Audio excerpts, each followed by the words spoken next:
What's up, everybody? Today we are just making a quick video because I wanted to discuss the hottest topic in the car industry, at least this week and maybe in a long time.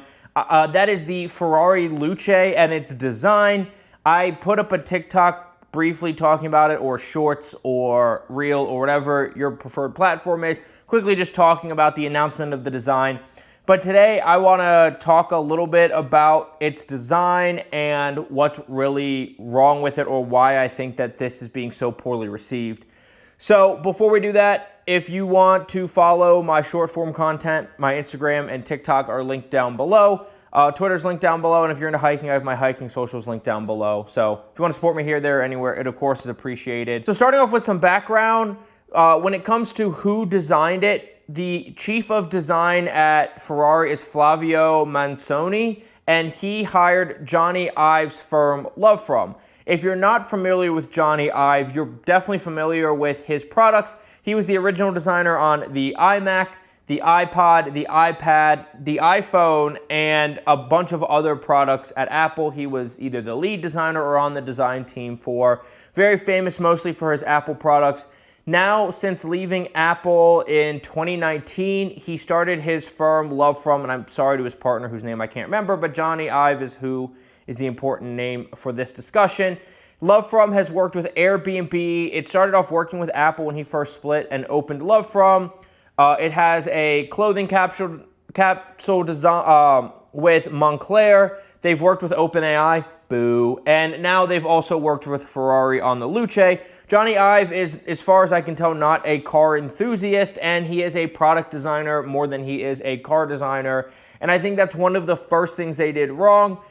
Obviously, EVs have to be aerodynamic, and I am not against EVs. I recommend EVs to a lot of people. My parents talk about getting a new car. I suggest to them if it's just a daily around-town car, they should definitely get an EV.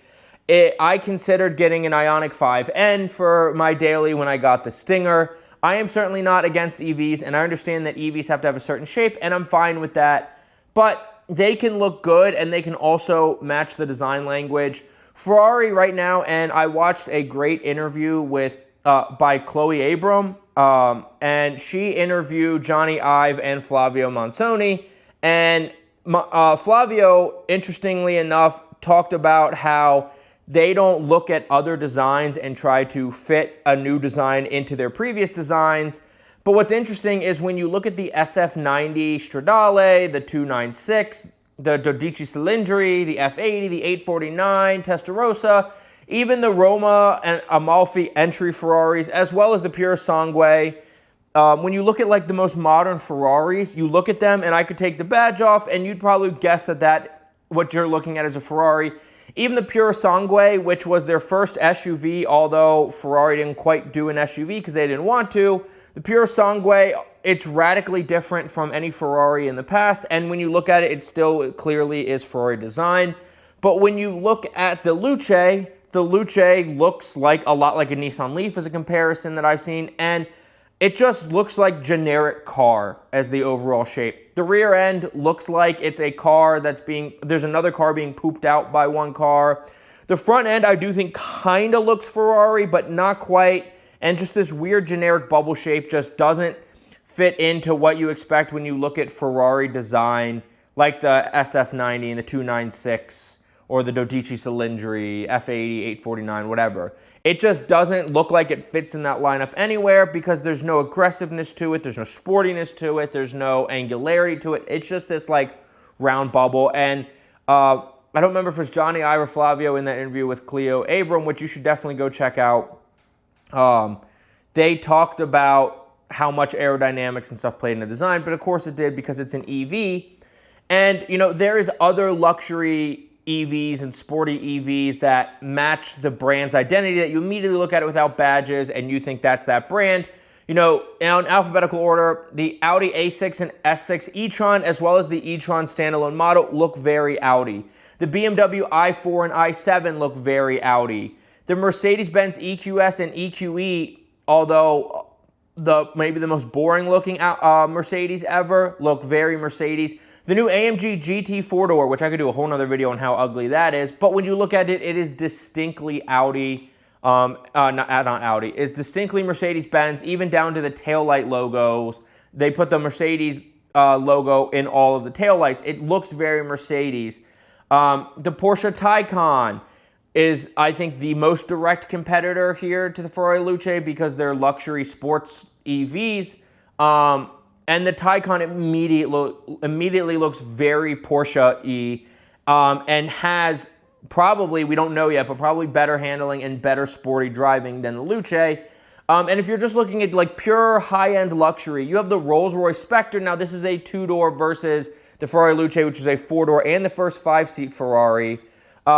But the black label, or whatever they call that trim of the Spectre, which is an EV luxury car, starts at $497,000 and some change, where the Luce is expected to start as high as like $650,000, which I just don't know who that's priced for when I just named a bunch of other vehicles that a lot of them don't have quite as much horsepower, but they are luxury cars. They have more performance than most people need, and the most expensive one is the Rolls-Royce Spectre, which you have to go to the black label to start nearing in price. And then there's also the Volvo XC30, 40, 60, and 90 if you're looking for like luxury SUVs. And all of these vehicles I listed, you look at them, I could take the badges off, and you would probably have a pretty good guess which brand that they belong to, unlike the Luce. There's other luxury EVs out there that don't quite fit the brand, and they fit, I think, closer to the brand than the Luce does. And one of them is the Celestiq from Cadillac, or Celestiq, which is a failure. And if you look at the overall silhouette, I don't get Cadillac from it, but when you look at the front end, I do get Cadillac, so it's kind of a mixed bag. And then you have the Jaguar Type 00 concept, which maybe looks a little jaggy, but doesn't look like Jaguar at all, and that has been completely made fun of and laughed at. They're teasing the Type 01. We'll see what that ends up looking like. And as far as just EV design in general, you look at the newer EV brands, the Lucid Air and Gravity, they clearly have a cohesive identity and I think are good-looking vehicles that look pretty unique, although the Lucid Air and the Ferrari Luce's overall silhouette aren't too different. There's enough about the Lucid Air that it like fits what they're looking for in their brand identity. And you can look at the Tesla Model 3, the now canceled S, and I believe they canceled the X, or they still have the X. I try not to keep up with Tesla, honestly. But they all fit a certain design language. They fit the Tesla brand, and they are pretty good-looking vehicles, although, once again, the sedans share almost the same shape as the Luce, which is weirdly positioned in between sedan and SUV. I don't really quite understand its positioning, and Ferrari's not completely clear on that. And then when it comes to the world of performance for money, the Chinese, although we don't get the Chinese cars in the US and a lot of Europe, they're going to start getting them in Canada.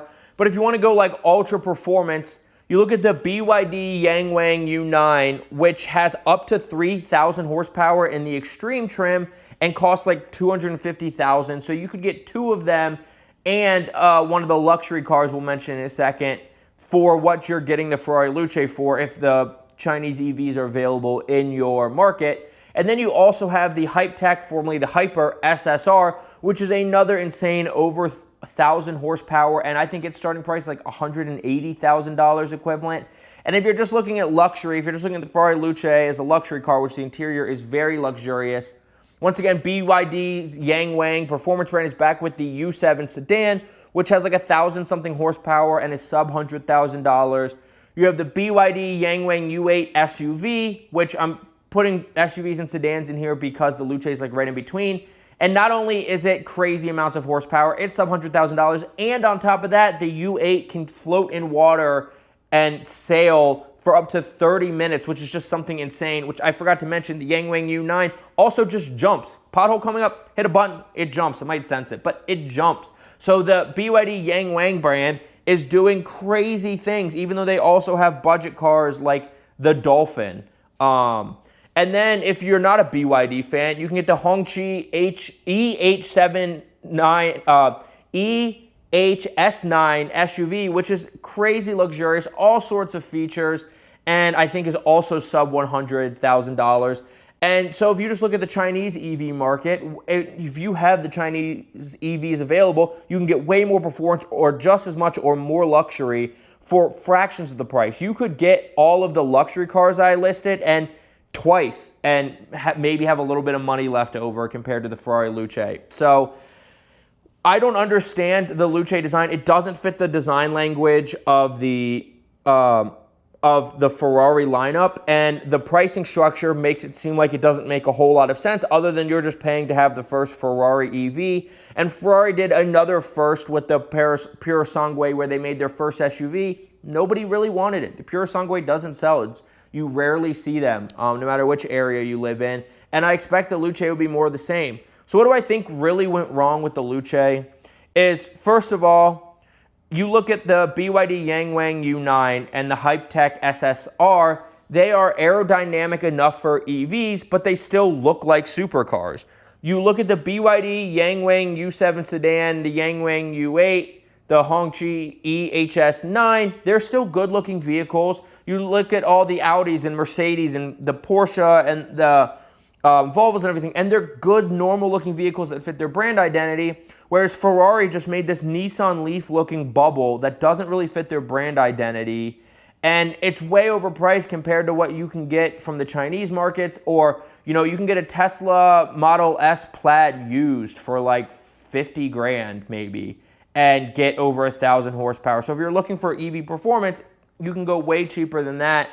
And so I think they just moved too far away from their brand, and I think part of that is Johnny Ive has designed some great products in his life, but he's a product designer who's not a car enthusiast, not a car designer, and I think that was one mistake. The other mistake is something that I picked up from watching Shmi's video on his thoughts about the Ferrari Luce, is seems like it's aimed at the tech designers. He said all the car journalists were there, got a brief look, and got up to 30 minutes to make content, whereas the tech journalists like Marquise Brownlee and Chloe Abram got to get in the car in an up-close look, and they got to drive the car, and they got more experience with the Ferrari Luce than the car journalists did. And this is a car product, but it looks like they're really aiming at the tech people in the tech sector, which I think, you know, is fine for Tesla, is fine for Lucid, is fine for even Rivian, which Rivian's another EV brand, which I can't believe I forgot to put on there, but has a clear identity, and you can get a lot of performance in their quad motors. And so instead of going for the car people, which is who really looks at Ferraris, you're looking more at the tech people who buy Lucids and Teslas and Rivians, and buy more normal cars because they see cars as more of an appliance, and a $650,000 appliance that doesn't fit the brand identity that you're trying to show off when you buy a Ferrari is a huge mistake in my mind. And so they just strayed too far away from the Ferrari brand, too much into the tech world. I think Johnny Ive can design a lot of great things. I don't think he designs a appealing looking car, although the interior is really luxurious. I don't really love a lot of things about the interior either, but I just think that's really what went wrong with the Ferrari Luce. Let me know what you think in the comments down below. And please don't forget to like, subscribe, and hit that notification bell. If you like car content, you like me, you want to see more of my car content. And thank you so much for watching. I will see you in the next video. Have a good day.